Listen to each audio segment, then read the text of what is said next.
हाय दोस्तों, आप देख रहे हैं इन डार्क नाइट एजे के साथ। तो चलिए बढ़ते हैं आज की कहानी की ओर।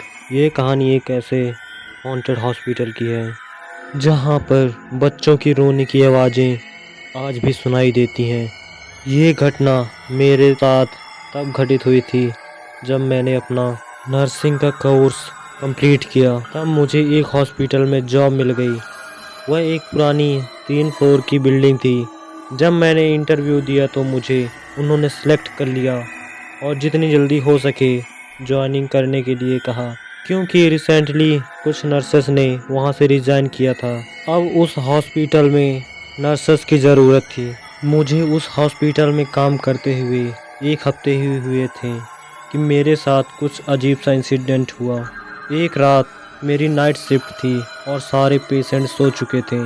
वहाँ बस हम 3 लोग ही थे।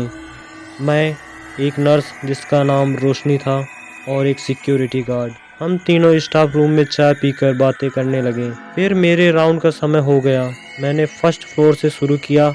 एक एक रूम चेक किए कि सब कुछ ठीक तो है, किसी पेशेंट को किसी चीज़ की ज़रूरत तो नहीं, सब कुछ सही था। फिर मैं सेकंड फ्लोर पर पहुंचा। वहां पर सब कुछ ठीक था। वहां तो इतनी शांति थी कि मेरे पैरों की चलने की आवाज़ पूरे फ्लोर में गूंज रही थी। तभी अचानक मैंने एक आवाज़ सुनी। वह आवाज़ किसी बच्चे के रोने की थी। ऐसा लग रहा था कि वह आवाज़ मेरे ऊपर के फ्लोर से आ रही है। मैं रुका और ध्यान से सुनने लगा। वह एक छोटे से बच्चे की रोने की आवाज़ थी। मेरे तो रोंगटे ही खड़े हो गए, क्योंकि मुझे पता था कुछ तो गलत है। इतनी रात को कोई बच्चे की आवाज़ इस हॉस्पिटल में होना पॉसिबल ही नहीं है। और थर्ड फ्लोर तो पूरा ही खाली था। फिर मैं डरते हुए थर्ड फ्लोर पर पहुंचा। मैंने आसपास देखा तो सभी लाइटें ऑफ थी और पूरे कॉरिडोर में बस अंधेरा ही छाया था। मुझे कुछ अच्छे से दिखाई नहीं दे रहा था। मैंने उस बच्चे की रोने की आवाज़ को फॉलो किया और वह आवाज़ मुझे एक कमरे तक ले गई।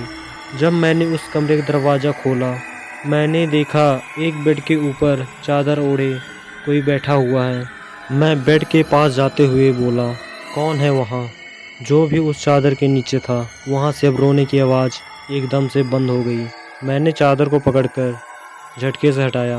मेरे पैरों के नीचे से मानो ज़मीन ही खिसक गई हो। लेकिन अब उस चादर के नीचे कोई नहीं था। मेरे शरीर में मानो खून जम सा गया हो। मैं डरते हुए बेड से पीछे ही हटने लगा कि अचानक मेरे पीछे से दरवाजे के बंद होने की आवाज़ आई। मैं दरवाजे की ओर भागा और देखा दरवाज़ा पूरी तरह से बंद हो गया था और मुझे यह महसूस हो रहा था कि कोई नंगे पांव कॉरिडोर में दौड़ रहा था। मैंने जल्दी से दरवाज़ा खोला और कॉरिडोर में भागते हुए मैंने दरवाज़ा खोला तो पूरा कॉरिडोर खाली पड़ा था। मेरे अलावा वहाँ पर कोई नहीं था। तभी मुझे मेरे पीछे के रूम से हंसने की आवाज़ आई। डर के मारे मैं नीचे के फ्लोर की ओर भागा। मुझे हर कमरे से बच्चे के रोने की आवाज़ें आने लगी। तभी मैंने पीछे देखा तो मेरी मानो जान से निकल गई हो। पूरे कॉरिडोर में हर जगह छोटे बच्चे थे जो मेरी तरफ ही आ रहे थे। कुछ बच्चे बड़े थे तो कुछ छोटे। मैं इतना डर गया था कि मुझे कुछ समझ में ही नहीं आ रहा था। मैं डर के कारण सीढ़ियों से उतरने लगा। तभी मेरा पैर सीढ़ियों से फिसल गया और मैं गिरते हुए किसी भी तरह सेकंड फ्लोर पर पहुंचा। वहां मुझे हॉस्पिटल के सिक्योरिटी गार्ड ने देखा और पूछा, क्या हुआ बेटा? तभी मैंने डरते हुए कांपते हुए बोला, वह थर्ड फ्लोर, वह कॉरिडोर, वह बच्चे। मैं रोने लगा और चिल्लाने लगा। तभी गार्ड ने मुझे संभाला और मुझे स्टाफ रूम में ले गया। जब गार्ड मुझे स्टाफ रूम में ले गए, वहाँ रोशनी बैठी हुई थी। उन्होंने मुझे शांत किया, मुझे चेयर पर बैठाया और मुझे एक कप चाय दी। फिर उन दोनों ने मुझे उस हॉस्पिटल के बारे में बताया। तभी मुझे पता चला कि उस हॉस्पिटल में थर्ड फ्लोर पर कई साल पहले आग लग गई थी और उस आग की वजह से कई सारे बच्चों की दम घुटने से मौत हो गई। इसके बाद से उन्होंने थर्ड फ्लोर को कभी नहीं यूज किया, जबकि सबको पता था कि थर्ड फ्लोर पर काफ़ी अजीबोगरीब घटनाएं हॉस्पिटल के स्टाफ के साथ हुई थी। स्टाफ और पेशेंट ने थर्ड फ्लोर पर बच्चों की हंसने की आवाज़ें कई बार सुनी।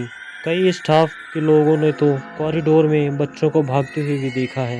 मैं वह सब सुनकर बहुत ज़्यादा घबरा चुका था। फिर कुछ हफ्तों बाद मैंने वह हॉस्पिटल छोड़ दिया। मैं वहाँ और नहीं रह सकता था क्योंकि मुझे बहुत डर लग रहा था। कई बार आज भी जब देर रात तक मैं उस हॉस्पिटल के बारे में सोचता हूँ तो मुझे लगता है कि आज भी उस अंधेरी सी बड़ी कॉरिडोर में वह बच्चे मेरी तरफ ही देखकर हंस रहे हैं। वह आवाज़ें आज भी मेरे कानों में गूंज रही हैं। तो दोस्तों, ये कहानी यहीं पर समाप्त होती है। कहानी आपको कैसी लगी कमेंट में ज़रूर बताएं और ऐसी और भी कहानियों को सुनने के लिए हमारे चैनल को सब्सक्राइब कर लें और बेल आइकन पर क्लिक करें ताकि सबसे पहले अपलोड की गई वीडियो आपको देखने को मिले। जल्द ही मिलते हैं एक और कहानी के साथ। तब तक के लिए बाय एंड टेक केयर।